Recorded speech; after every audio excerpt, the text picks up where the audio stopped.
28 years old. That is incredible. By the time your child is 28 years old, the Trump account could earn them up to $1.1 million.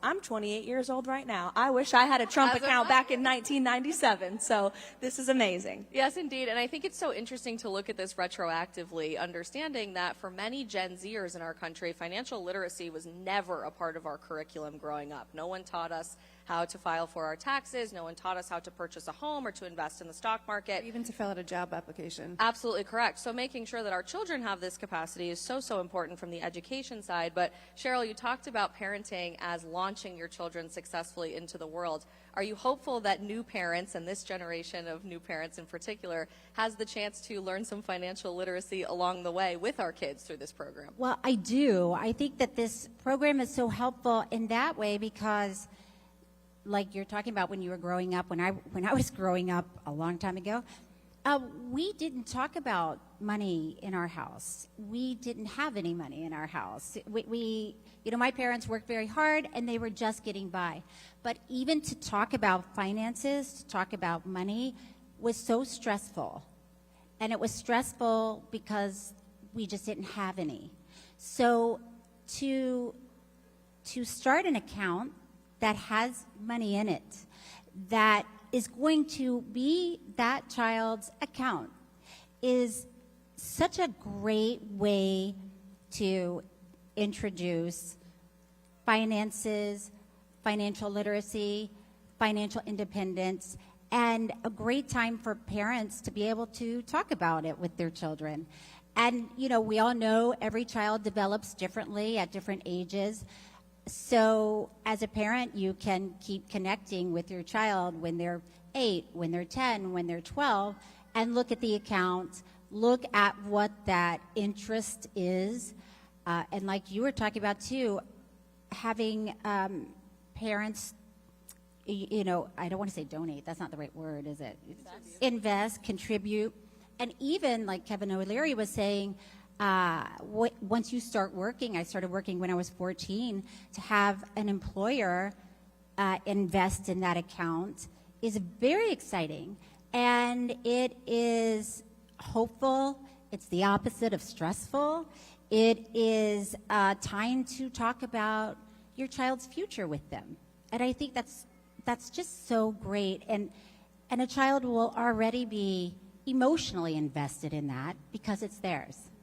Not only is this creating a major pendulum swing for the financial security of our children's future, which is so important in and of itself, but Rebecca, I think this also marks a huge cultural shift that we're seeing in response to what can only be described as the degradation of the American family we've witnessed throughout our lifetime. In the last several years, marriage rates have been at a historic low. We know our fertility rate as a country is at a historic low. Our vice president spoke last week at the March for Life here in D.C. about his goal and dream to have America make more babies, which they are putting their money right where their mouth is as a beautiful second family right now in office. Your organization does incredible work ensuring that moms feel that greater sense of service to our society and culture at large. Do you think we may see more moms and dads as a result of this program? Yes.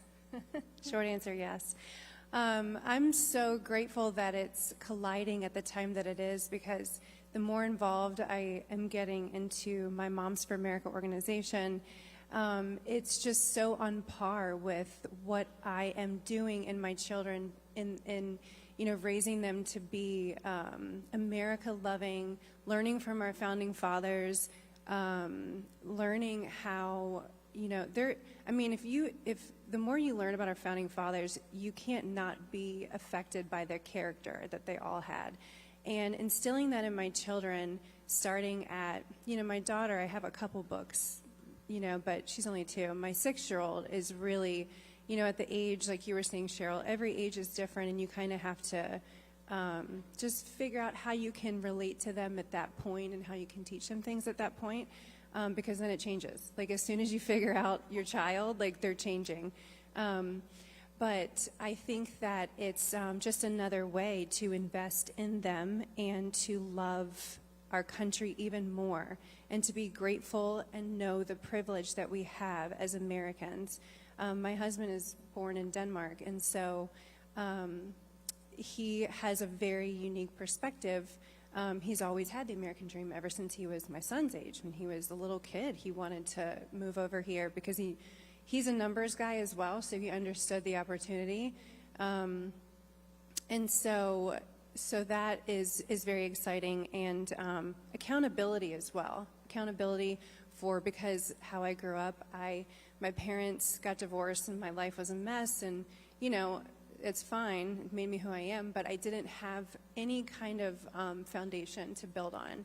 And in the beginning of my life starting out, I always felt there was a hindrance, and that was I wasn't financially free to do anything. And even after I took out loans for college, I just, you have it on your credit, and then you can't, so it's just the fact that I get to do this for my children is really, it makes me emotional because it's really setting them up for an amazing life. But accountability, I have a funny story to tell you. My 6-year-old's in debt right now. And when I told him that, he was like, I'm in debt? What does that mean? Because he thought it was okay to go on Amazon. He's not allowed to do that, but he went on Amazon and bought $800 worth of Pokemon cards. No. $800. And he's very much into soccer cards and Pokemon cards. And so when I actually told him about his Trump account, he was so excited. He already started thinking of the business that he would have. He said, I don't want to go to school. I want to start a business with that money. He thought I said 3,000, but I said it's going to be more around 300,000. That's our goal. But anyway, he said, I want to start now. And I said, no, Mads, you can't do that. And he was like, why? And I said, because you're in debt. And he's like, well, what does that mean? I'm like, that means that you can't do anything until you pay off that debt. You don't have money to invest in your business, because investing in your business, you have to go find the cards, keep them for a little bit, and then sell them. I guess that's how it works. I don't know. So anyway, so as a 6-year-old, for him to grasp that, he then knew. He quickly got it, and then he went to my husband and he told him, he's like, Daddy, Mommy said I'm in debt, and all this stuff. So, but now we have a chart, and he is working off his debt to us. So, it starts so young. I mean, sometimes as a mom, I think, oh, well, I'll get there. Like, I'm going to teach them that, but they're too young. But it's really, you can really start now. Anytime, yeah, and that's actually wildly important for parents with young children today. You mentioned passing on the American dream, and I think it's important for us to sit with that for a moment, because pretty much every pollster and media organization will tell you today that young adults no longer believe in the American dream. We think it's a disillusionment, it's no longer available to our generation, and yet behind us I see a beautiful headline that we're jump-starting the American dream for this next generation. That messaging is so important, Caroline, because I really do think that's setting the tone for culture at the top. It's not telling young people, figure it out for yourselves, we're going to continue borrowing from our country's financial future and throwing you under the bus as a process. To the contrary, we're flipping the script and the narrative in Washington through these Trump accounts by investing in the next generation and telling them you can be the champion of your own future, and generationally the American dream continues to survive. That's happening at the same time as a bit of a baby boom down the street at 1600 Pennsylvania Avenue that you are participating in. Can you speak to the culture that is We practice what we preach. Yes, you do. Can you speak to that culture that is so pro-family and how that's manifesting in so many different policies like this one? Yeah, absolutely. Well, there is a very pro-family culture in the White House, and I credit the president to that, and also our great chief of staff, Susie Wiles, who really just encourages and supports all of us as young parents. There's several other young mothers in the West Wing and many young mothers across the whole White House complex, but there's also several young fathers whom I work alongside. And so there are always children, toddlers, babies in the West Wing in our offices, and it's totally normal. And I think that's a really beautiful thing, because we are able to not just work for the greatest president in our lifetimes, but also raise beautiful young families. And that opportunity has been provided to us directly by the president and our chief of staff, Susie. So thank you to both of them. But I think the fact that that culture in the White House exists is because the president understands that the essence and the foundation of the American dream is the American family. And I'm sitting and listening to Rebecca's stories of her household. Those will be core memories for your son. we all have core memories from our childhood. One of mine is when my mother brought me to TD Bank up in New Hampshire to start my very first bank account. I think I was probably 10 years old. And I remember bringing in my little purse and sitting with the bank teller and thinking, this is so cool. And that was my very first checking account, which was a joint checking account at the time with my parents, and watching that grow, and then working at our family's ice cream stand throughout the years. And these Trump accounts are going to really form core memories for parents and their children within their households, which will set up our country one household at a time for success. And in addition to these Trump accounts, these are a huge initiative, but it's just one small piece of the puzzle with respect to all President Trump is doing. If you look at the One Big Beautiful Bill in its entirety, the largest middle-class tax cuts for working families in American history. No tax on tips for service workers, no tax on overtime for our law enforcement officers and anyone who is working overtime to try to make ends meet. No tax on Social Security for our seniors. And in addition to prosperity, the other most important facet of the American dream is safety. And as a mother, there's nothing you want more than your child to be safe and healthy in this country. And thank you to your husband for all he's doing to make America healthy again. That's an amazing movement that the president promised and he delivered by appointing your husband and all of the great work they're doing at HHS. But I think safety and health and prosperity are really the three things as parents you want the most for your children. And if you look across the board at all of the policies this president is implementing, from Trump accounts to border security to working with local law enforcement to make our cities safe places for American families, removing dangerous, violent criminals from American streets, and again, making America healthy again. Just everything this administration is doing is restoring the American dream, and it's very exciting to be part of. And it really does start inside the White House. Caroline and I, if you didn't know, met when we were interns for the White House in 2018. We started from the bottom together, Isabel. Life is crazy how it all works out. And back then, you know, it was classic D.C. work culture, I think still. It always is. Whether you're on the Hill or the administration, you want to be the first one at work and the last one to leave, really prove yourself, and it's always been that way in this city. But I can't tell you how many young families I hear from in the administration who are constantly told, it's 6 o'clock, what are you still doing here? Get home to your baby. You can finish this at home. That's so much more important in the legacy that we are building as an administration than any email you could be sending from here at the White House. And a huge component of that, Cheryl, that I'm constantly talking about with my audience in our show is this intergenerational family dynamic. There are so many new grandparents in America right now that are so excited about participating in their grandchildren's lives. My baby is the first grandchild on both sides, so we have very excited grandparents across the spectrum in our family. What do these accounts mean for you and your grandchildren, knowing that this is not just something we pass on to the next generation, but theoretically transforms our families and our economy moving forward into several generations? Yes, well, it's like what we've all been talking about. I think as a grandparent, it's exciting to sit down with a 3-year-old, look at numbers, ask, what do you want when you're 18? What do you want when you're 25? What do you want when you're 30? And if you had $1,000 right now, what would you do with it? Which is a really fun game to play with a 3-year-old because it's probably candy or Pokemon. But even just to talk to them, to hear them, and then like we talked about, when they get older, they'll have different dreams and ideas. But as a grandparent, as a parent, it's exciting to be a part of that.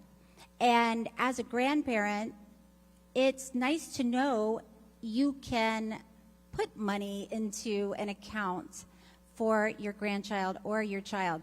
My sister is also here today, Dr. Becky Hines. We were talking about what's great about this account, because at some point when your child is maybe 12, and maybe your grandmother asks your 12-year-old girl what she wants for the holidays.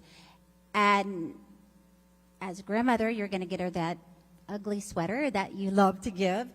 But maybe she'll say, what I would rather have from you is the $50 to put into my accounts, because I'm saving, and this is what I want to do with the money.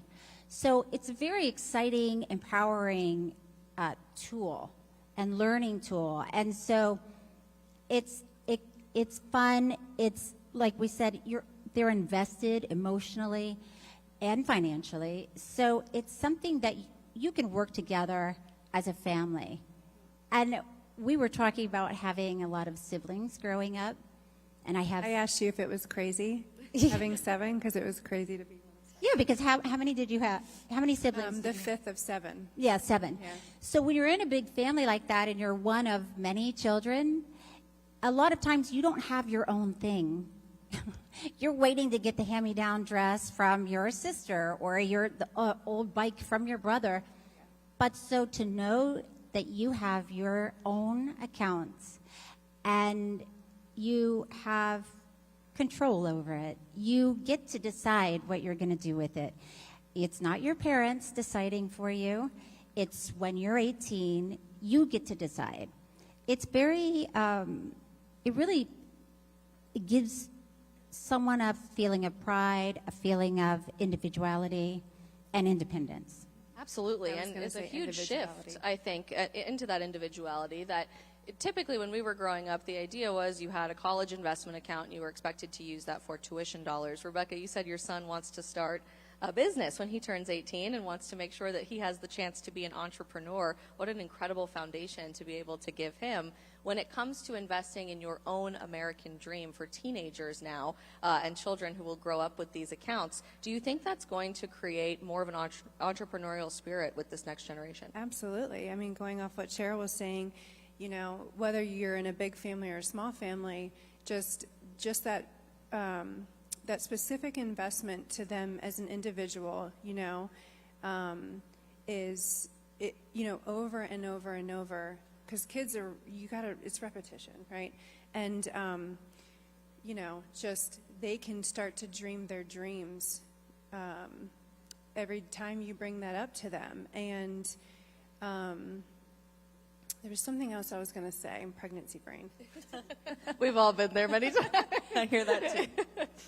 But yeah, I do. I see that in my son because, you know, but I really want to bring up the Moms for America organization because I really encourage everyone to visit the website if they can. They have a Grammy Grizzlies group too. So Grammy Grizzly, Cheryl. Sounds fun. But it's, you know, it's like, it just gives encouragement. Actually, they talk a lot about health. I'm sorry, I know that's not the most flattering. No, I enjoy the name. It's a privilege. It really is. It's No, it is a privilege. I actually wanted to ask you that. Do they call you Grandma, or what do they call you? They call me Cher Bear. Cher Bear. So you are a Grammy Grizzly. It's perfect. I am a bear. You're right. Cher Bear, that's so cute. That's I powerful. love it. But you know, I can't help but think of that when I think of the talks that I will have with my children for their investment account. You know, because it just goes back to the foundation of the dream that our founding fathers had. You know, and yeah, so. Caroline, I'd be curious to get your thoughts on this. The media is here today, and you deal with media day in and day out with your job.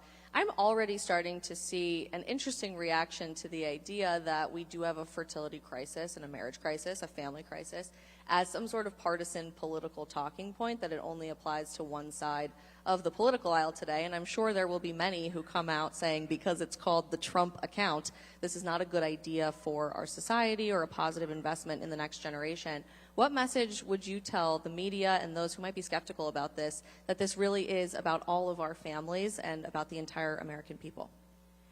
Well, we will try our best to get fair coverage on these accounts, and I do think for the most part the coverage has been positive and fair because it is such an overwhelmingly positive and nonpartisan issue. However, it is unfortunate that most Democrats on Capitol Hill voted against the piece of legislation that signed these Trump accounts into law. So remember that.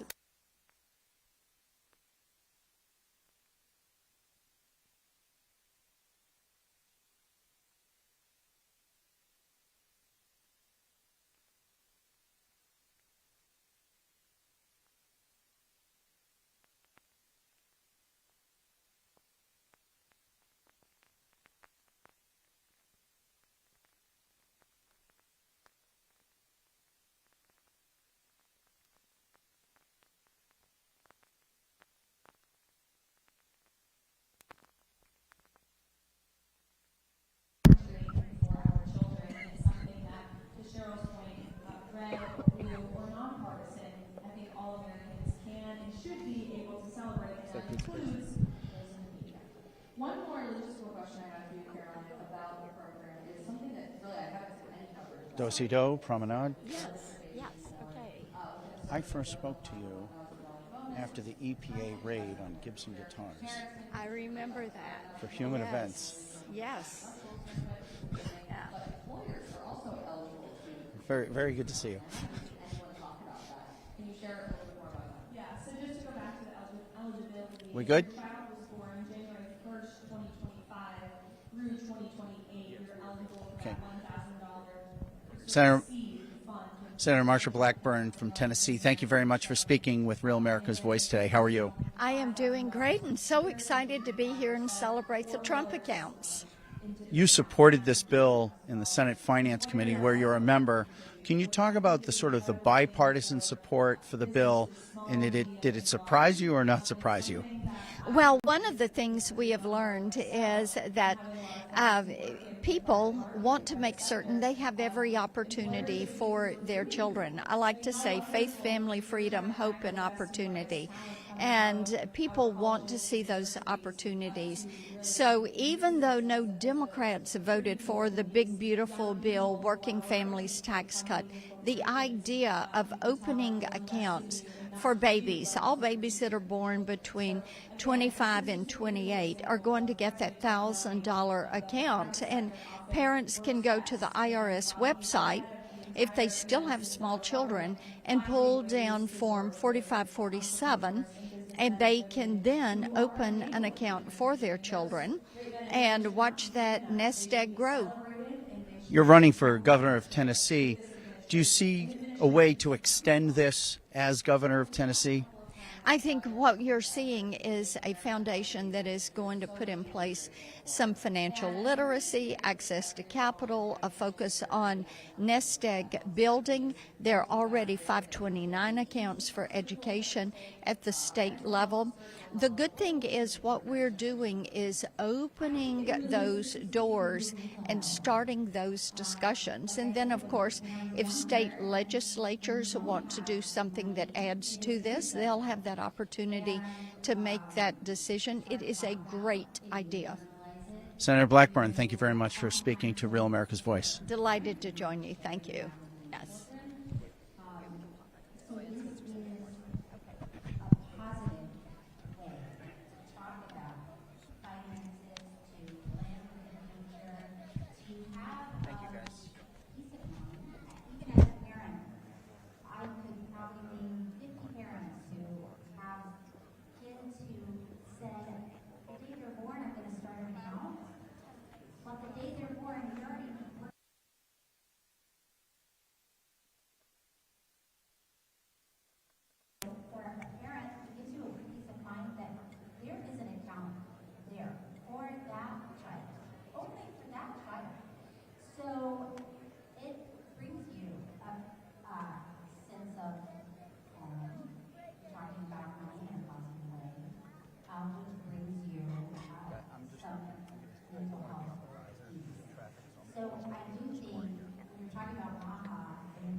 responsibility of investing in little humans that love you so much and putting them out into society. And if we just get back to that, I think that is another, part of the equation in America. And I just want to point just one thing. Like George Washington, his mother was, you can go throughout his journals and things, and he loved his mother. His mother did everything to, create who he was, really. And I didn't even know this. He was about to join the British Royal Navy. Did anybody know that? And she was like, I don't think so. You're going to pray, and you're going to ask for God's direction. And so he did. And so anyway, that, knowing that about our history, I think is very important for moms as well. And there's just so many people, not just in America, but around the world that had, such a big impact in shaping world's history and American history. Yeah, I don't think any of us could have said it better ourselves. So very powerful. Thank you all so much for your role in serving our country in different ways and serving your beautiful families. And thank you again to President Trump and to our Treasury Department for this incredible investment. Thank you. Thank you all. Thank you.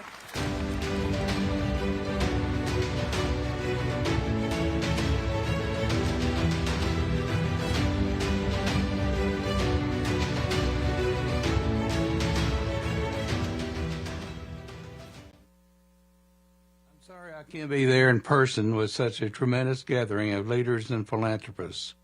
This first year under Donald Trump's leadership has been nothing short of remarkable. We've never seen a president accomplish so much so quickly for the American people, and Trump accounts are yet another great example of that progress. We believe this is a smart, forward-looking way to invest directly in young children and create opportunity that lasts for generations. I want to recognize Michael Dell and everyone in the room today who is helping make programs like this possible. At my company, Continental Resources, we want to lead by example. We encourage other companies to join us in working alongside the government to implement similar programs. We plan to do this in every state in which we operate, doing our part to give back and further build upon this program and leave a lasting legacy for the next generation. Thank you, President Trump, for your outstanding leadership.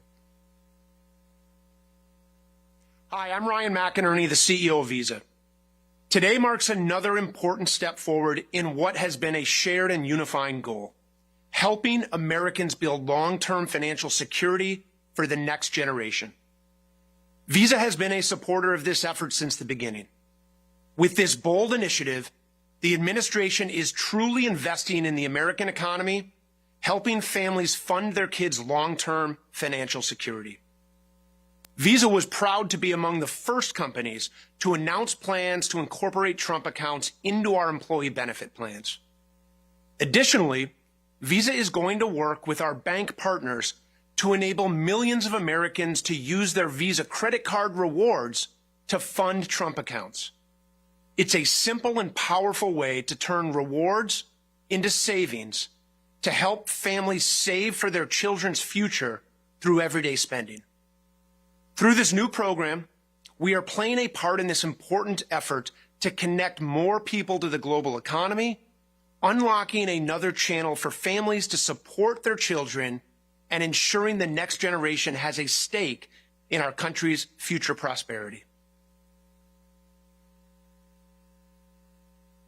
I would like to thank President Trump and the administration on the launch of the new Trump accounts. This is a simple and powerful way to give American kids a great financial head start. IBM is proud to build on the foundation that you are providing. In addition to the $1,000 investment from the U.S. Treasury, IBM will contribute an additional $1,000 for U.S. citizen children of IBM employees born between 2025 and 2028. IBM will add an additional $1,000 contribution when parents contribute $4,000 within 24 months of their child's birth. Combining the government's investment with IBM and parental contribution, a child's account could start with $7,000 or more by age 2. Without any additional contributions, This balance will generate tens of thousands of dollars by age 27, a great advantage towards education, housing, or launching a career. Thank you, President Trump. IBM is proud to support this initiative and help build brighter financial futures for the next generation of Americans. Mr. President, Secretary Besson, thank you for allowing me to participate in your historic summit today. At Broadcom, we focus on the long term. We create technology that powers the modern world, from the chips in our iPhones to the AI in our data centers. But we know that the most critical element for America's future isn't silicon. It's the financial security of our next generation.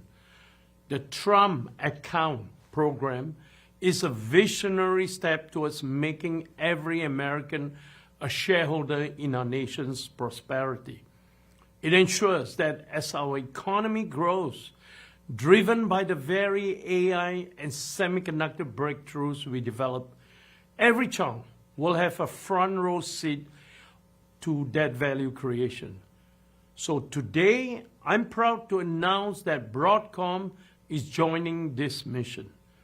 For every child born to our U.S. employees in 2026 through 2028, Broadcom will match the federal government's contribution with an additional $1,000 deposit into their Trump account.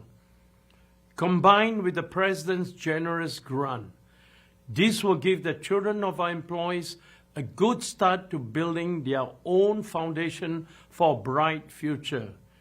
And by doing this, we aren't just matching a contribution, we are investing in the future engineers, entrepreneurs, and leaders who will keep America the most innovative nation on earth. Thank you.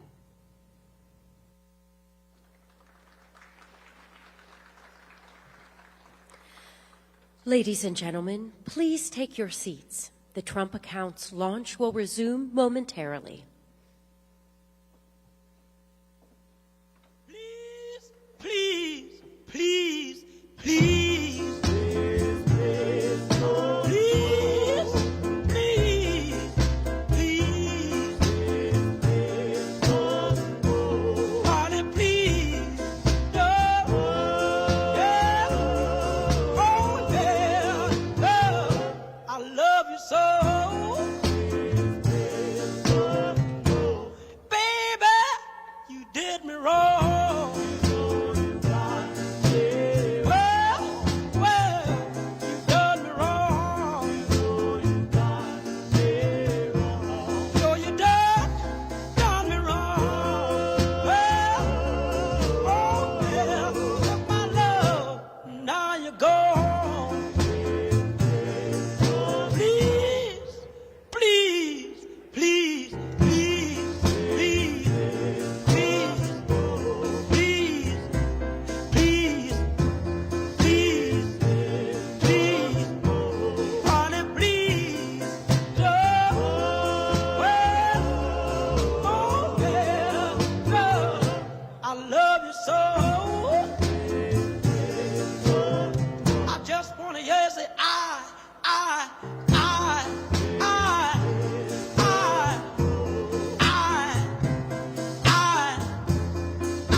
Since I was a young boy, I played the silver ball. From Soho down to Brighton, I must have played them all. But I ain't seen nothing like him in any amusement hall. That deaf, dumb, and blind kid sure plays a mean pinball.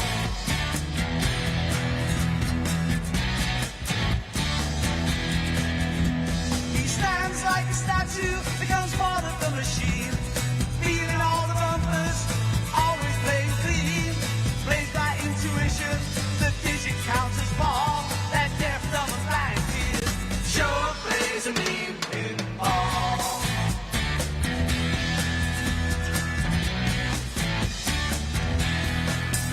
He's a pinball wizard, it has to be a twist. A pinball wizard's got such a supple wrist. How do you think he does? I don't know. What makes him so good? Ain't got no distractions, can't hear no buzzes and bells. Don't see no lights flashing, plays by sense of smell.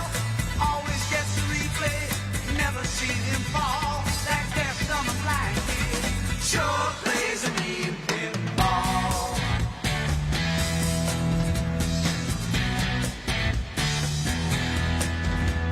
I thought I was the party table king. I just handed my pinball crown to him.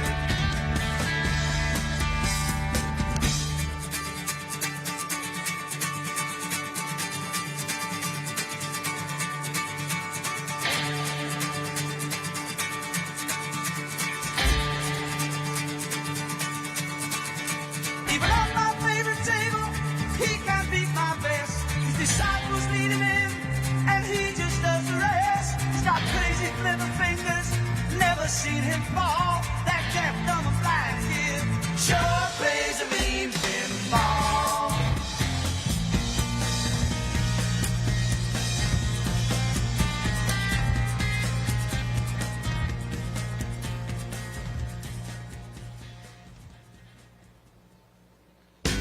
You shake my nerves and you rattle my brain.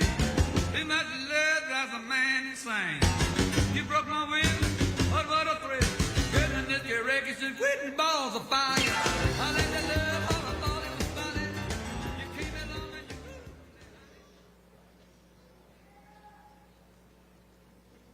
Ladies and gentlemen, the 45th and 47th President of the United States, Donald J. Trump. And I'm proud to be an American, where at least I know I'm free. And I won't forget the men who died, who gave that right to me. And I gladly stand up next to you and defend her still today. 'Cause there ain't no doubt I love this land. God bless the USA.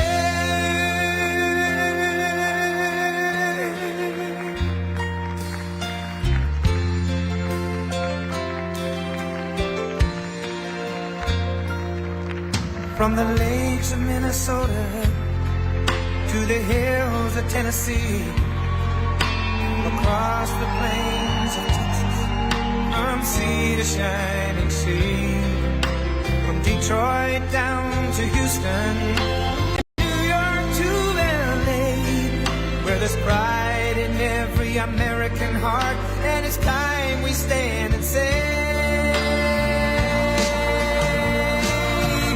that I'm proud to be an American, where at least I know I'm free. And I won't forget the men who died, who gave that right to me. And I gladly stand up next to you and defend her still today. 'Cause there ain't no doubt I love this land. God bless the USA.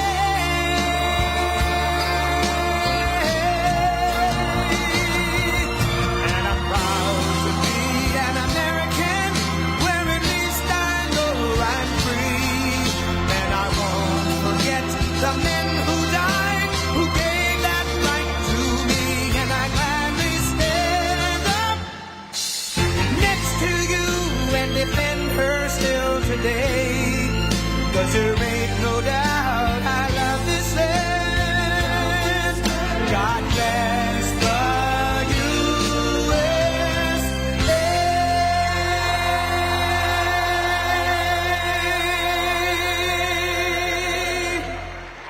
All right, let's get down to business. That's enough of that.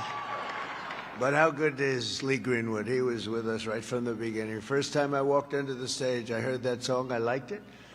I said, let's use it. That was 10 years ago, and he's been with us all the way. Fantastic guy. There's never been a man that made so much money from one song ever, and I'm happy about it. But I'm delighted to be back in the beautiful Mellon Auditorium, a wonderful family. Tim Mellon is a great guy. He's the current version of the Mellons, a fantastic person. To celebrate a thrilling new milestone for America, the first generation of Trump account children. Trump account children. For the first time ever, we're going to give every newborn American child a financial stake in the future, head start at life, and a fair shot at the American dream, something people don't talk about so much, at least not for the last 4 years they haven't been, but now they're talking about it big. This last period of time, it's been unbelievable.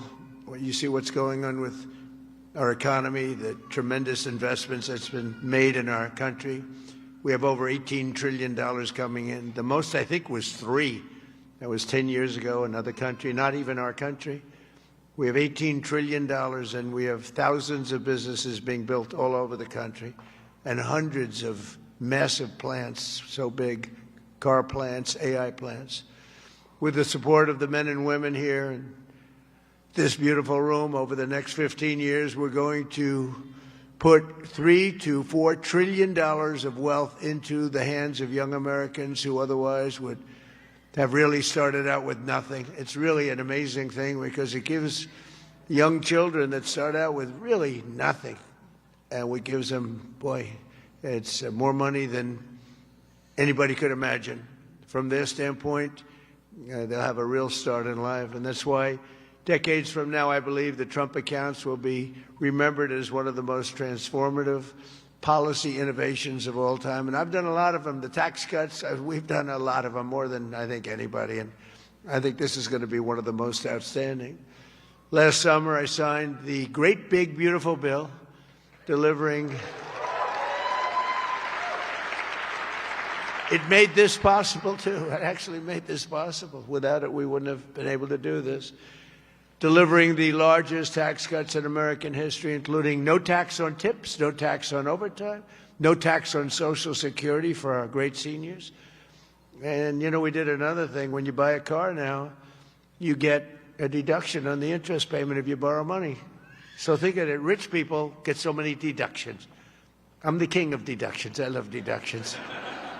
But people, middle-income people, never had a deduction before. Now they're getting a deduction on interest. They buy a car. That's going to have a huge impact on the automobile. By the way, there's one proviso. It has to be made in America. If the car is made in another country, no thank you. But they're all going to be made in America pretty soon because we have factories coming in from Canada, Mexico, Japan, Germany, all over Europe. They're all coming here to make their cars because they don't want to pay tariffs. Very simple. It wasn't very complicated. You'll see those numbers starting to produce. That's why you see these massive construction numbers, and soon when those things start opening, you're going to see employment and you're going to see wealth creation for middle-income people like you've never seen before. Every single Democrat in Congress voted to raise taxes on hardworking citizens. Their whole campaign was raise taxes. I've never heard of it before. All my life I grew up, and I hear politicians, we will cut taxes. This is the only group I've ever seen, we're going to raise your taxes. No wonder they lost. Actually, there were other reasons also. But together with the majorities in the House and Senate, we overcame their obstruction, and we put more money into the pockets of every working American than anyone thought even imaginable. Perhaps no provision of the great big beautiful bill will prove more consequential than Trump accounts. Under this program, the U.S. government will automatically create a tax-free investment account for every newborn American child, something that nobody really would have even thought of. There were some brilliant people that thought of it for a long time. They're here with us today. We're going to introduce a couple of them. But nobody really, I mean, I've had friends that the top people in business, they came up to me, whose idea was this? This is great. They said, I never thought of that. We'll fund those personal accounts with a seed contribution of $1,000, which will compound and grow over the course of their lives and could grow into very, very substantial numbers. Parents, employers, churches, states, and loved ones will also be able to add up to $5,000 in additional money for those accounts. And with every modest contribution, Trump accounts should reach at least $50,000 in value by the time the child turns 18, and could be very substantially more than that. With slightly greater contributions, the typical account will grow to $100,000, $200,000, and can even grow up to past $300,000 per child. And we think most likely, the most likely case is in the $200,000, $300,000 range. The size and scale of this wealth will dwarf all government programs ever created to benefit America's youth. There's never been anything like this. That's why everybody's talking about it. Even really people that truly hate me are making this investment. One person hates my guts. He put $1 billion into it. I said, you must like this program a lot because you can't stand me. I said, I do, but I do like you more than you think. They liked me more in the last year than they liked me before. Although we had a great first term, we can't forget that. We had the greatest economy in the history of our country, but this is blowing it away. So every president, thank you. Every president in modern history has left our children with nothing but debt. But under this administration, we're going to leave every child with real assets and a shot at financial freedom. We'll ensure that Americans don't just end their lives with a nest egg, but instead all Americans will begin their lives with a beautiful nest egg. There's never been anything quite like this. I want to express my tremendous gratitude to a very special couple who believed so strongly in this vision right from the beginning that they personally donated $6.25 billion. That's $6,250,000,000. Even the 250 is a lot of money when you think. I mean, you know, Nikki, do you hear that money? That's big even compared to rapping. All the money she makes, she's hearing a number like that. She'll say, how many songs do I have to make to catch that? But amazing, amazing thing, $6,250,000,000 to fund Trump accounts for an additional 25 million children aged 10 and under. And that's Michael and Susan Dell, two incredible people. Where are you, Michael? Where's Michael? Stand up, Michael. What a great guy. What a great guy. You know, I tell you, he didn't do it for his business. He did it, I guess, probably would have been better off not to. That's a lot. But you know what? I hope everybody goes out and buys Dell computers. My son, I told you, Barron, he loves that computer. I don't know what the hell you're doing to it, but he likes it. But I just want to thank you very much, and Susan, it's unbelievable, really unbelievable what you've done. So Michael and Susan made this donation in recognition of America's 250th anniversary because there's no better way to honor America's history than to invest in America's future. That's what they did. And this is perhaps the largest, one of the largest certainly, but perhaps the largest private donations of all time. That's a lot, $6,250,000,000. And somebody did say that. A friend of mine, very rich, he's going to put up $100 million. And he said, geez, you know, think of it, the 250 that Michael has is a lot more than mine. And I haven't even talked about the $6 billion. But anyway, it's amazing when Michael can start off with very little money and build a fortune where he can, routinely make such a payment and investment in the youth of our country. Michael, you're great. Thank you, man. Thank you. And I also want to say hello to and thank some very special people that have been with my administration and really become friends of mine. On occasion, I have little arguments, but generally, I would say, really good, and who's doing, and start off with a man who's doing a phenomenal job, Treasury Secretary Scott Bessent. Scott, thank you very much, Scott. And he loved this right from the beginning, Scott, right? He saw this and he said, wow, what a great idea that is. This is, hundreds of thousands of dollars by the time they reach 18, but we can go 21. They can keep it in longer. But he saw this right from the beginning. He said, wow, this is great. And we have some other ideas that will be great, but this was one that just hit everybody. This was an easy one to think about. And again, that bill allowed us to do this.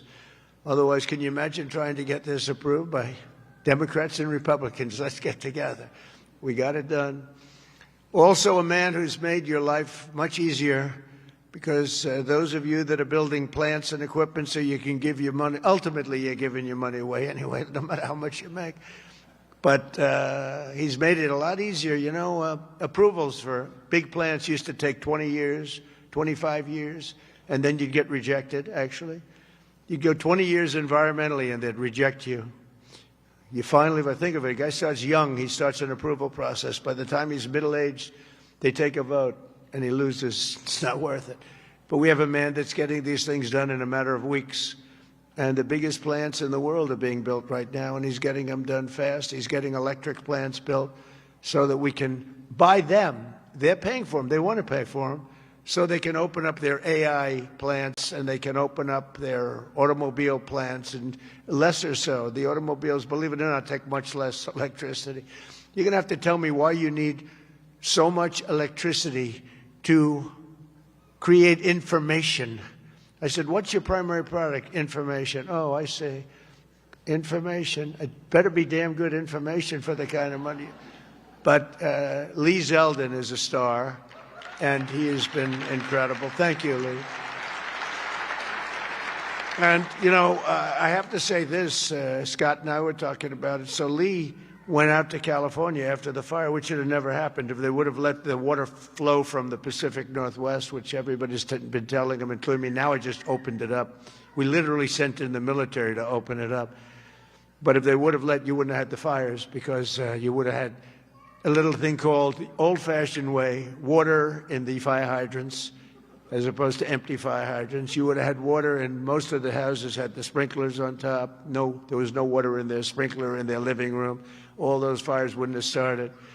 But they did start, and I will say that Lee, the most difficult permit was Lee. I went there a couple of days after the fire, met so many people on the streets who were, in many cases, fairly wealthy people, some very rich people. Some of the best houses in California burned down.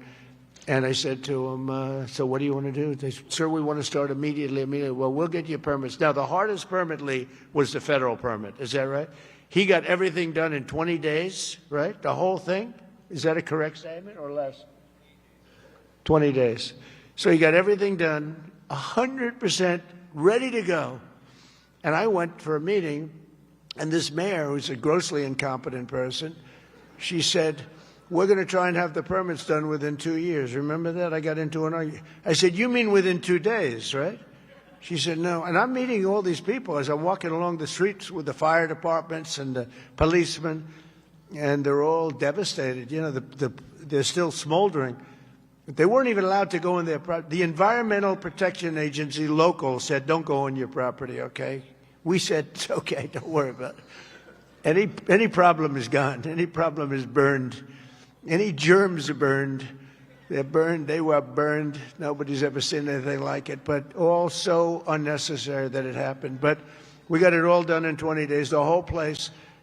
And yet now, still, more than a year later, they don't have permits. Almost nobody is building. So I haven't told this to Lee Zeldin yet, but I'm going to put you in charge of getting permits. I think we're going to override the local authorities, because they're never going to have it. And when I was told that there's a provision where you can override the local authority to get things done, because it's really, to me, it's a national emergency. What they've done to these people is horrible. It's just horrible. And they'll still vote Democrat. Can you believe it? After all, it's just, they get used to it. Although I must say we converted many. We'll probably convert a lot more. But I just want them to get into their houses. And I don't want a big section of the area built into low-income housing. They want to put low-income housing right smack in the middle of it.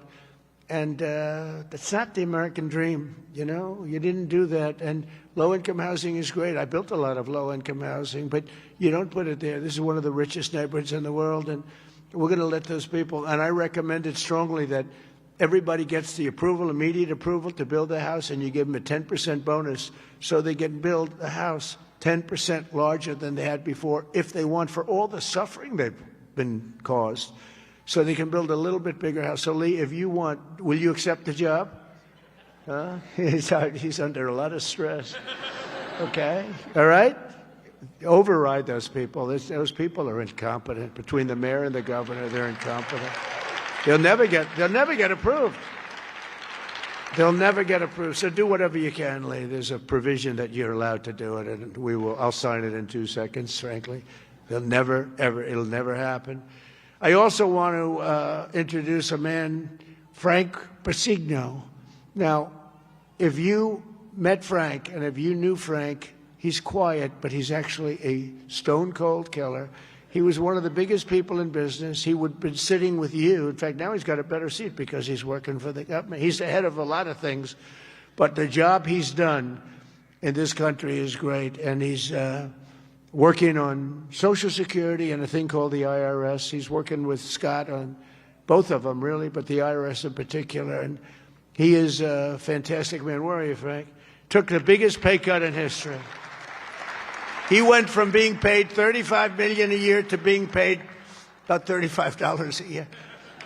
I think you may have taken the biggest pay cut in history. He'd be close. He'd be one of the top 5, because a few people have done that. Few billionaires have sort of left. But Frank has gone from one of the most successful people. He worked with Jamie Dimon. I don't think Jamie likes me too much nowadays, but that's okay. I never minded that. But Frank, you are fantastic, and you're doing a great job. We appreciate it. Thank you. And thank you to their family.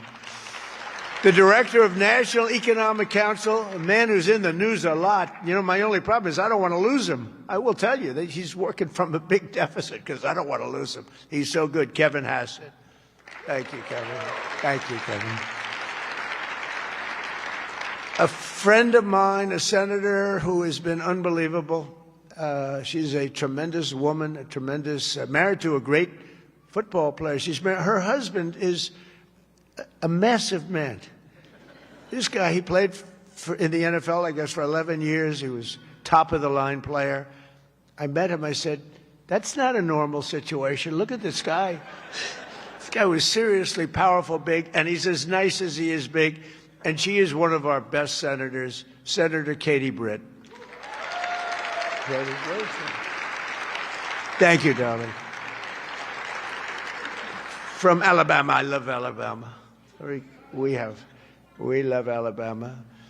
Marsha Blackburn is an incredible person. Unfortunately, she's running for governor. She's running for governor of Tennessee.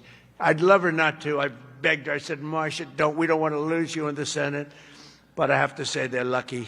They're lucky to get you because you are a talent and a great person, and you've been with me all the way, and I appreciate it. And you're a very special person. Marsha, stand up, please.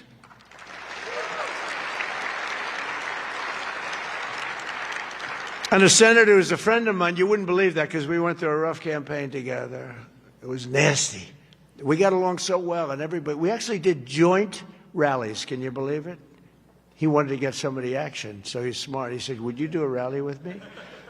But we did joint rallies, and the press used to say, will you ever, start fighting? I said, don't worry, it'll come. He said the same thing. Don't worry, it'll come. He's a very tough guy, very brilliant guy. In fact, when I said, because I had never gone into a debate before officially. My whole life was a debate, but I'd never debated before officially. And I said, let me find out about my competition. Who are these people? Because many of them, they were senators and mostly senators and governors.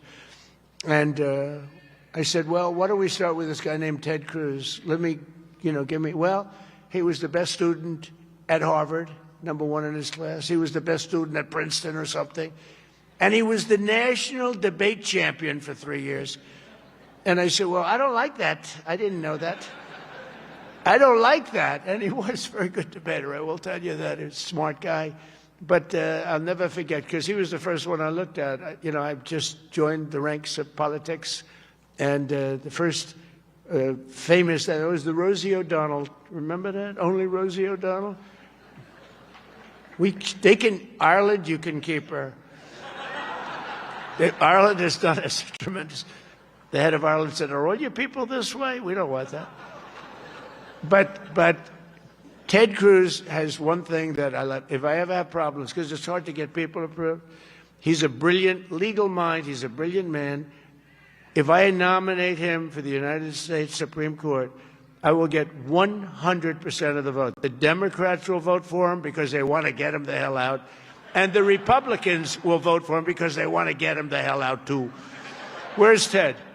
Where are you, Ted? And with all of that being said, he's a great guy, too. He's a great guy. We've become friends, and he's a very effective person, too. Thank you, Ted, very much. The man knows more about tax than anybody that I know. Jason Smith, Congressman, wonderful person. Thanks, Jason. Thank you, Jason. Great job. Idaho Governor Brad Little, terrific guy. Thank you, Brad. Georgia Lieutenant Governor Burt Jones, who hopefully will be the governor of Georgia very shortly. They have a big race. He's leading by a lot in the polls. He was outstanding as a lieutenant governor. He's great everywhere, and I've endorsed him fully, so I don't want to, do anything that you don't know about. I have given him my complete and total endorsement. Burt Jones, where are you, Burt? Thank you, Burt. Great guy. Chief Design Officer of the United States, Joe Gebbia.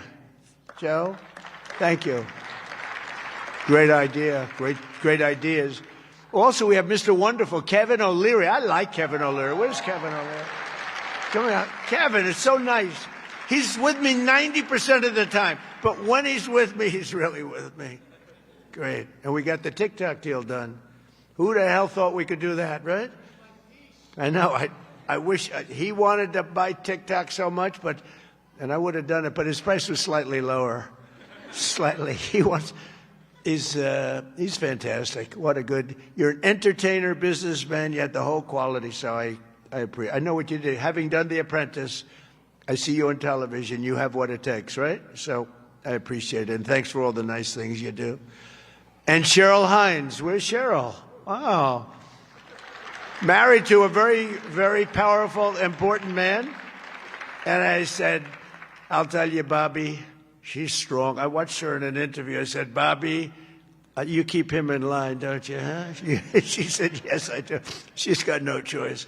He's doing a great job, and so are you. Yeah, he's doing a great job. He's doing a very different kind of a job, too, and he's doing things that people have wanted to do for a long time. And they didn't have the courage, so say hello to Bobby, okay? We're also pleased, my daughter, she went crazy when she heard that this was, I want to go. She happens to be in the wrong state right now for that, but when she heard that there's a certain person that's here who's the greatest and most successful female rapper in history, Nicki Minaj. Come on. And, and Nicki makes a lot of cash. Not as much as Michael Dell. Not quite. Not as much. But that's okay. But Nicki makes a lot of money, and she's generously stepping up. She's investing hundreds of thousands of dollars in Trump accounts to support the children and really the children of her incredible fans. That's great. Focus on that. Why should you give to somebody else's fans? Give to your fans. I like that. But and I just think she's great. I've been hearing so much over the years because I didn't know Nicki, and I've been hearing over the years she's a big Trump supporter and a Trump fan, and she took a little heat on occasion. Her community isn't necessarily, I tell you, we did pretty damn well with that, with your community, as we say. But Nicki has been an unbelievable supporter. She gets almost as much as Mr. Wonderful over here. He's been another one that's been so good. But I'd like to ask you to come up, Nicki. Come on up. Come on. She's been such a great supporter, and a great supporter of Trump accounts.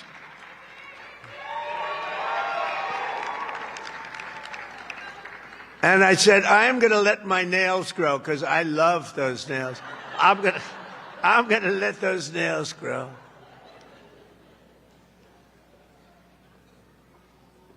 She's so good. She's been MAGA. What can I say? She's been with us all the way. Right, Alex? She's been with us all the way. And just want to thank her. And it wasn't so easy. For you, it was easier, right? You want to come up? You want to come up? Mr. Wonderful, come on up here. You've been terrific. Come on up.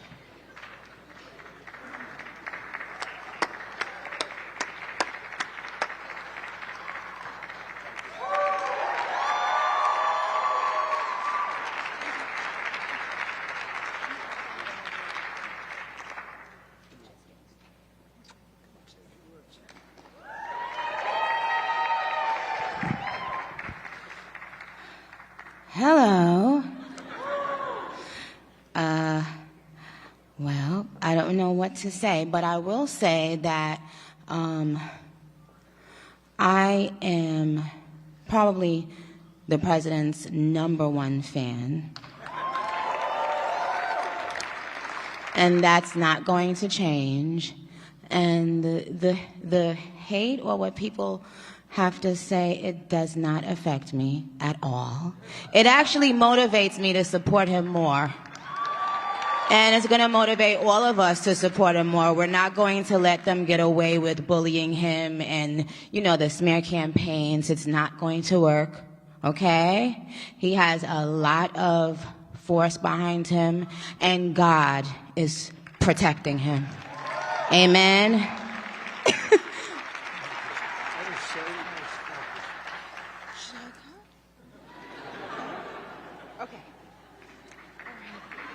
Thank you.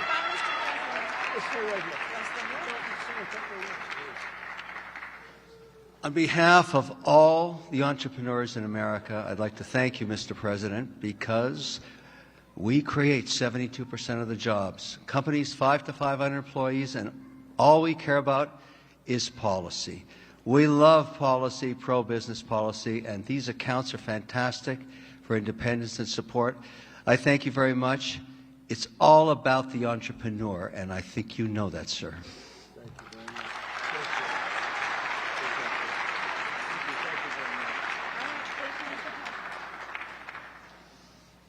Well, that was great. A little interlude. I don't know. That's better than getting Scott Bessent up.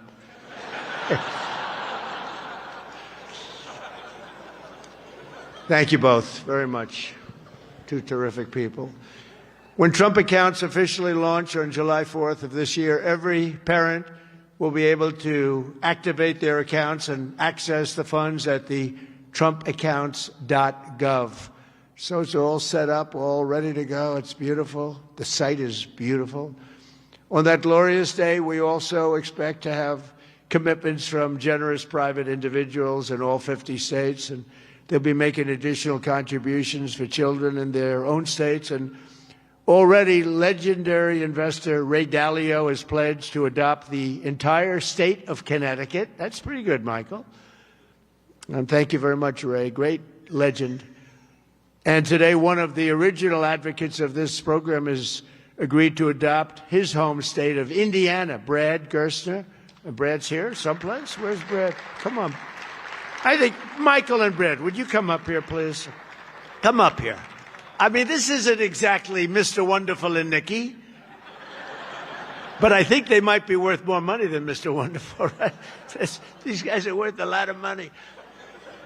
But Brad is donating, listen to this, $250 to Trump accounts for all children under 5 in Indiana. So every children, all the children under 5, $250, and he'll be donating tens of millions of dollars more in matching contributions to millions of children all across the country. He's going to make a massive donation already.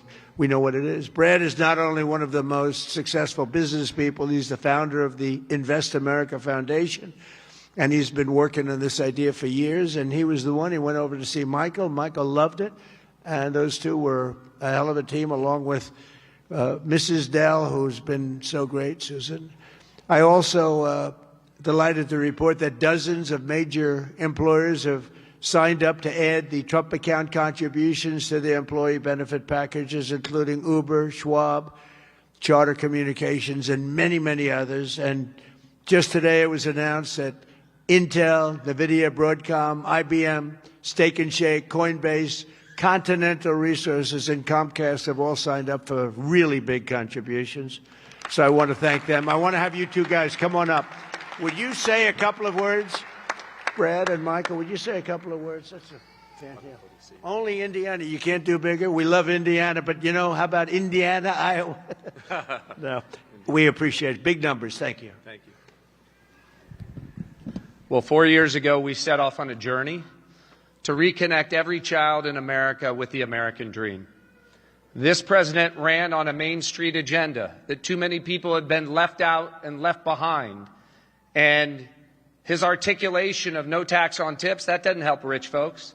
That helps those left out and left behind. No tax on Social Security, no tax on overtime.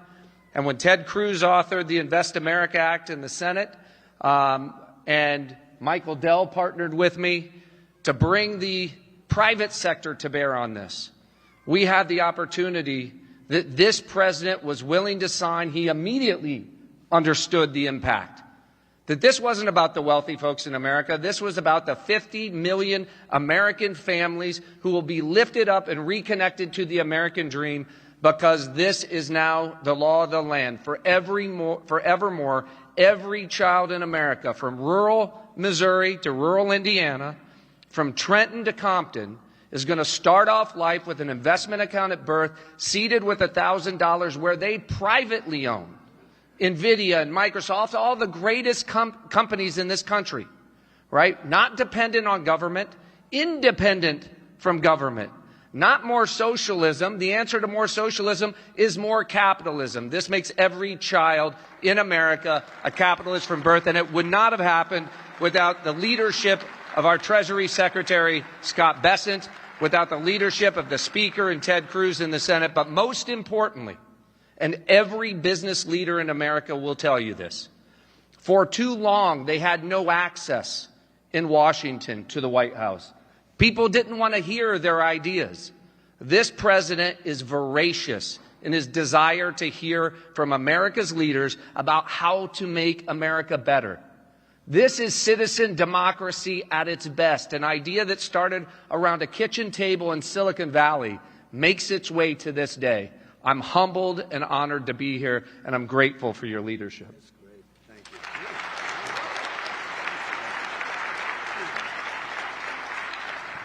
Thank you, Mr. President. As you heard from Brad, the fact that this bill got passed itself was a miracle, and it creates a platform for communities, for families, for corporations, for philanthropists to add to these accounts.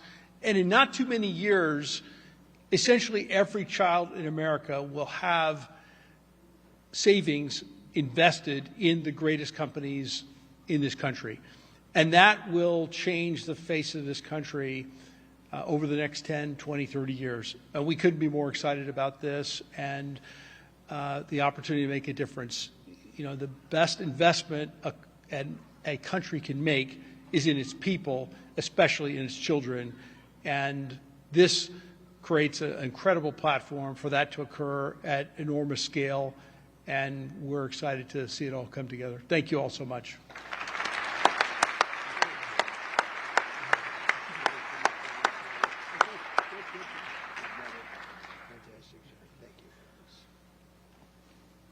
Those are two fantastic people, I can tell you that.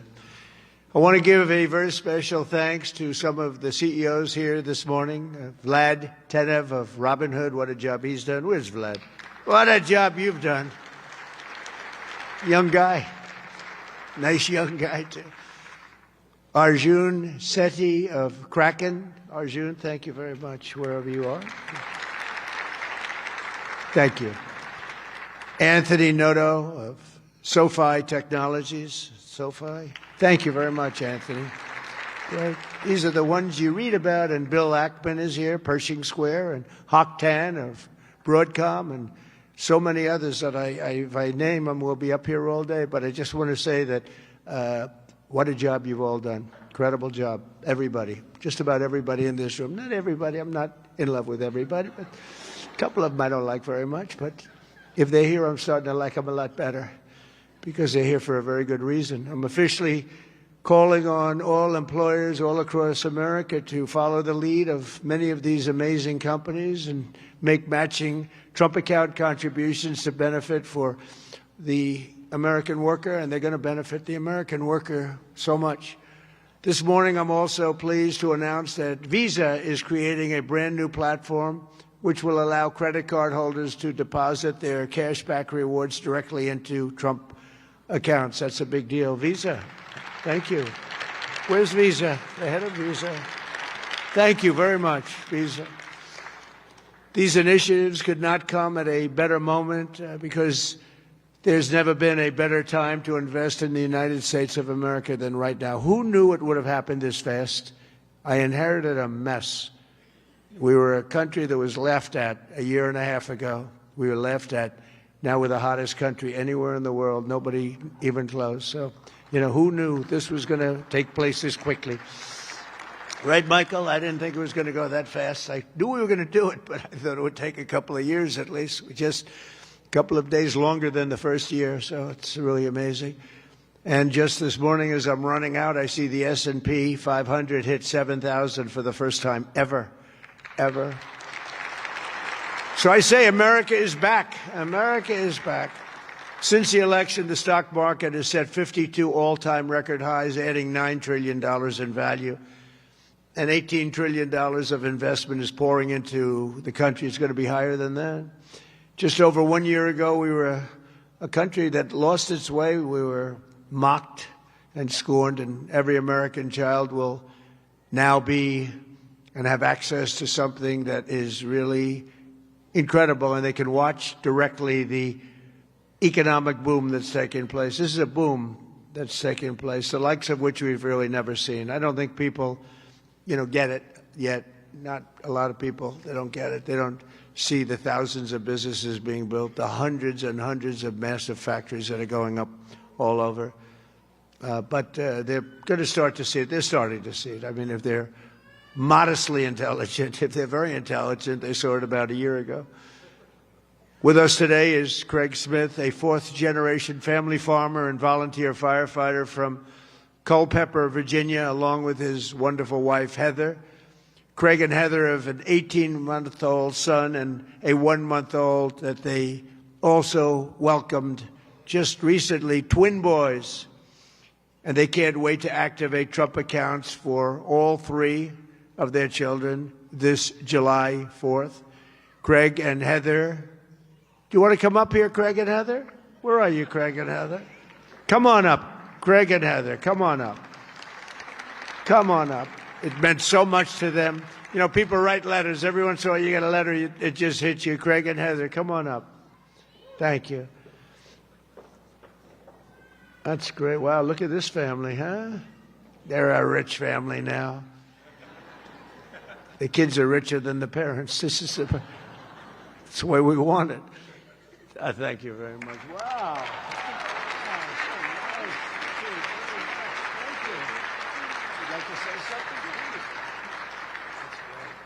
We just want to thank President Trump for all of his hard work and dedication to American families and farm families like ours. Farming is not always easy, and sometimes margins are tight, so investments like this into our children really help us to buy diapers and formula and not have to worry about making financial decisions for them this early on. So thank you very much, President Trump. Thank you very much. Great job. Thank you. Thank you. Thank you very much. So nice. Also joining us today is the Goins family from Fayetteville, Arkansas. Charlie works in manufacturing, and he's here with his wife, Savannah, his high school sweetheart. In 2022, Charlie and Savannah opened their home to foster care, expecting to take in one child, but soon they were taking in a family of 3 siblings and formally adopting them. A short time later, Charlie and Savannah also welcomed a biological daughter. Trump accounts will give each of these children a much better start in life. And Charlie and Savannah, where are you? Are you down there? Do you want to come up? Come on up here, Charlie, real fast. We're holding up a lot of big business people. We can't hold them up. Michael will take back his donation. Say what? I want my money back. Come on up here. These are great families, but there's millions and millions of families that are going to be so amazed and so happy at what's taken place. Sort of a miracle, I think. Nice to see you. How are you? How are you? Oh, look at that. So nice. Hi. How are you? You want to say something? Thank you, President Trump, for having my family and me here today. My wife and I have spent the better part of our adult lives working to advance children in our community, and it was our faith that first led us to open our home to foster care, and it was God's plan that allowed us absolutely. And it was God's plan that allowed us to adopt 3 amazing children out of foster care, to welcome so many more, and of course, this past year, welcome our youngest daughter, Florence, into the world. It's through our experience that we've seen how opportunity, or the lack thereof, can really impact a child at the very beginning stages of their life before they even get a chance themselves. And that's why, my wife and I, along with some of the work that the First Lady is doing, we are working to help foster families, foster and adoptive families, and personally in our state with protections and support in our home state of Arkansas. Every child deserves hope, stability, and a strong chance at a strong future. And for young families, especially like ours, that your first priorities are, of course, your diapers and your wipes and your car seats and all that stuff. And so starting and investing into a investment account is not necessarily on the top of the priority list. And we're so thankful to have this. And I think this sends a powerful message that this administration believes that financial opportunity can start early, that it is intentional, and that it can impact every single family. And my wife and I are so excited that this administration has placed families and children like ours at the forefront of economic policy. And we're so excited for the future of the children and for this country. Thank you.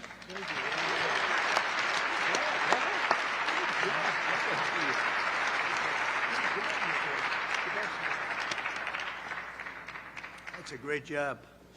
I was wondering how much longer he could. Did you notice it? It's getting heavy. It's still 50 pounds or something. Right? I said, how much longer is that? And finally, it broke loose.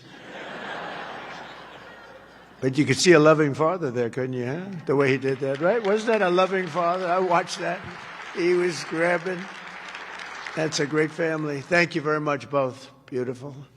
So in conclusion, the ultimate success of the Trump accounts will be measured not just in the wealth created. It will be seen in young people buying houses that they could never have even dreamed of buying. It'll be seen in diplomas earned, companies founded, families formed, and more babies born. It'll really be seen in something where you're given a chance. You're given a chance at life, a very good chance. Above all, the Trump accounts will help bring the hope and prosperity to every community that every community wants to see. And it'll bring back the American dream. The American dream is so beautiful. I would mention it all the time when I'm running. Whenever I run, I talk about the American dream because that's what we want to create. Others don't talk about it. But we have the American dream back, I think, now maybe better than ever before. For generations, Washington politicians have done nothing to take from the hardworking people of our country. They take and take. They do nothing but take. They've made workers' lives harder, sent prices higher, pushed your dreams out of reach. And both parties, they didn't do the job that they were supposed to do. Some were fighting, and sometimes we fight against some of the great politicians we have here. They fight with me, most of them, and we fight to make things better. But we run into walls of other politicians that either don't want to do something or they almost feel like it's a destruction of our country. But now we're doing something much better than giving the next generation a handout. We're giving them ownership of America's future so that they can grow up, chart their own destiny, and make our nation greater and stronger and better than ever before. So I just want to thank all of the people that participated today, the great business leaders, the great celebrities, and all of the people that are in this room. You've done so much. And I just want to also give a little bit of a shout out to a lot of great politicians that are right now voting on some very important measures, plus the politicians in this room. They have really worked hard on this. This is something that it's amazing that it got done. If you knew the political process, it was very complex, very hard to get done, to get all of those votes together. But we did it, and it's going to be great for America. And Brad and Michael, thank you both very much. Special, special people. Thank you very much. And God bless everybody in the room, and God bless America. Thank you very much for being here. Thank you. Thank you.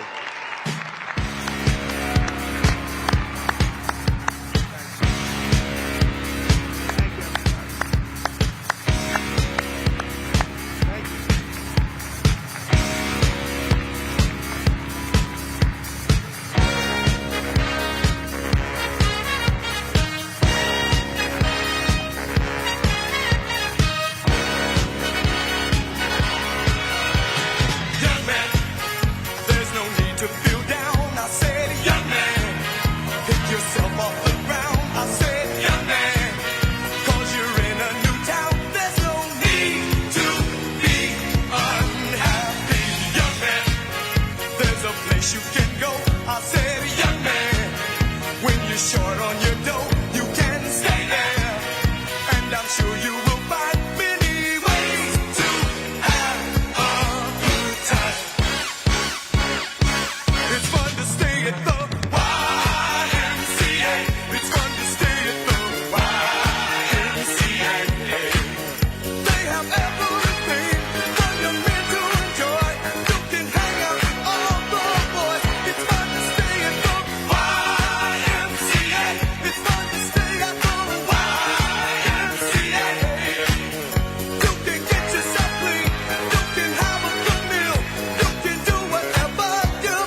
Ladies and gentlemen, please enjoy lunch.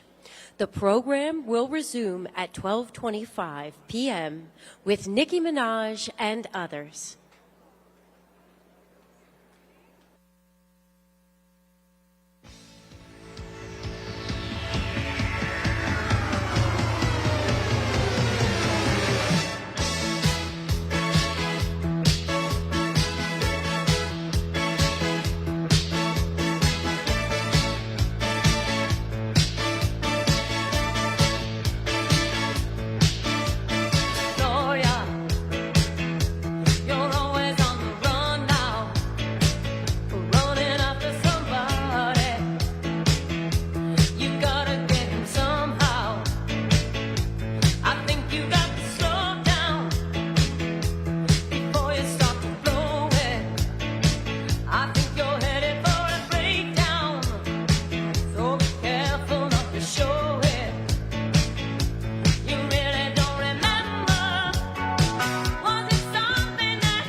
sure I get the spot back from you too, okay?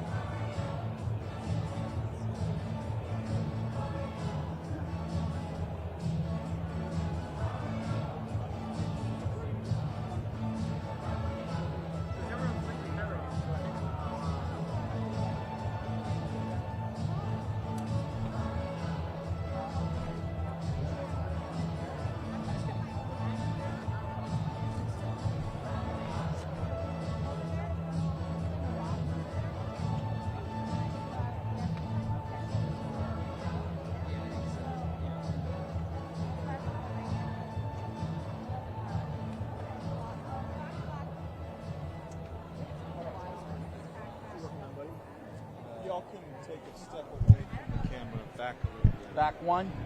Excuse me, officer. Can I just back up, please? Thank you.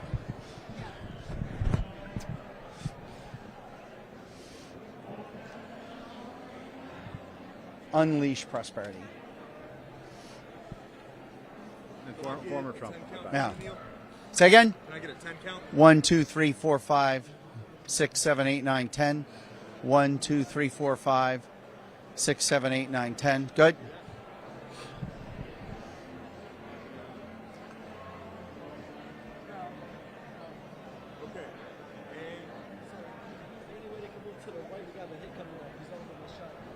Yeah. We won't be that long. All right.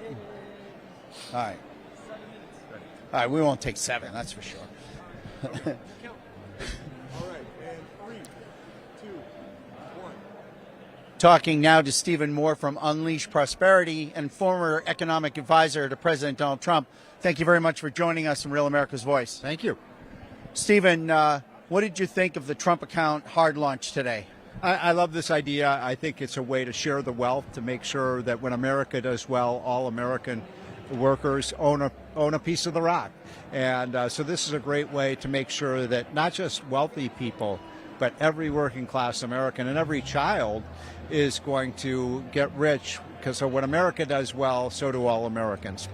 And what did it mean to you to have the business leaders and the celebrities and the political leaders here? I mean, it shows that there's such widespread support. I mean, I think that one of the great gifts of all time in philanthropy was Michael Dell's gift of multi-billion dollars to put in these accounts. This is going to really make sure that when kids become 18 or 20 or 25 years old, they could have money to start a business or to buy a house or get their careers going. So love this idea. I hope more philanthropists do what Michael Dell has done and help these young people start to own wealth. That's how you get ahead in America. You were deeply involved in designing and supporting the 2017 tax bill. What else are you excited about as people find out what's in the big beautiful bill? Well, Americans are going to start very soon, within a matter of days or weeks, starting to see more money in their paycheck, because less money is going to be withheld by the IRS from your paycheck. So we estimate the average worker is going to see anywhere from $1,000 to $2,000 more spending power this year. So when you talk about the so-called affordability crisis, putting more money in people's paychecks is a good way to solve that. And may I add that every single Democrat in Congress voted against that. And would you accept a position if the president asked you to be on the Federal Reserve Board of Governors? I've tried that before. It didn't work out so well. You're not in play? But I love Trump's idea of two Kevins. President Trump should pick either Kevin Warsh or Kevin Hassett. They're two great economists, and I'm not so sure about some of these other people on the list. So stick with the people that are true and tested, and will give us a sound monetary policy and a stable dollar. Stephen Moore, thank you for joining us at Real America's Voice. Thank you.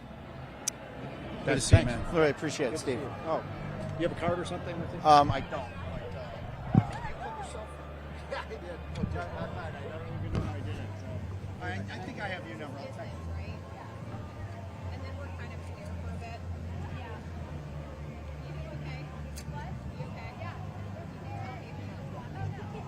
These things never go 7 for me. You're fine. I'm good, man. You're trying to get lunch. Oh my God. I knew you'd throw me off the rise. I wasn't going to do that.